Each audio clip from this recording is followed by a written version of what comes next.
नमस्कार, मी Shamrao Mokashi. Rickshaw taxi चालकाने हा पूर्ण व्हिडिओ ऐका आणि एकमेकाला शेअर करा.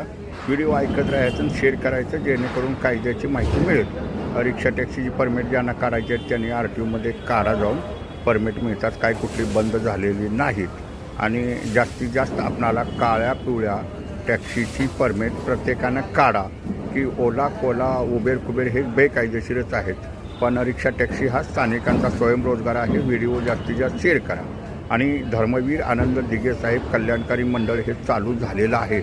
तरी प्रत्येक रिक्षा टॅक्सी चालकांनी आनंद दिघे कल्याणकारी मंडळ ही ऑनलाईन आपल्या मोबाईलनंच ते फॉर्म भरायचे आहेत.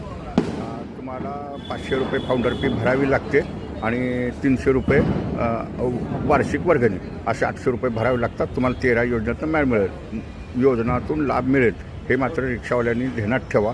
आणि प्रत्येकाची जबाबदारी आहे की जर तुम्हाला शासनाच्या योजनेचा लाभ पाहिजे असेल, तुम्हाला घ्यायचा आहे, तर तुम्हाला तिथं ऑनलाईननं अर्ज करावा लागेल. बाकीची लोक काय बी म्हणतात असं आणि तसं, तो आता विषय सोडून द्यायचा आहे. आणि प्रत्येकानं मीटरनं व्यवसाय करा. व्हिडिओ जास्तीत जास्त शेअर करा, जेणेकरून सर्वांना कळायला पाहिजे. तर ज्याला गरज आहे त्याने रिक्षा टॅक्सीची परमिट काढा.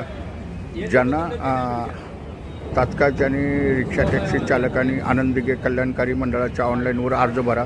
जर तुम्हाला काय अर्ज भरताना अडचण आली, समजा तुमचा अर्ज काय तिथं जात नाही किंवा काही कळालं नाही, तर RTOला प्रत्येक RTOला ती सुविधा आहे. परमिट सेक्शनला जायचं आणि तिथं त्यांना सांगायचं, ते तुम्हाला ऑनलाईननं अर्ज भरून देतील तुमच्याच मोबाईलवरनं. हे मात्र लक्षात ठेवा. धन्यवाद. हा व्हिडिओ सगळ्यांच्यासाठी शेअर करा. व्हिडिओ पूर्ण ऐकत जावा आणि व्हिडिओ शेअर करत जावा, म्हणजे तुम्हाला कायदे माहिती पडतील. धन्यवाद.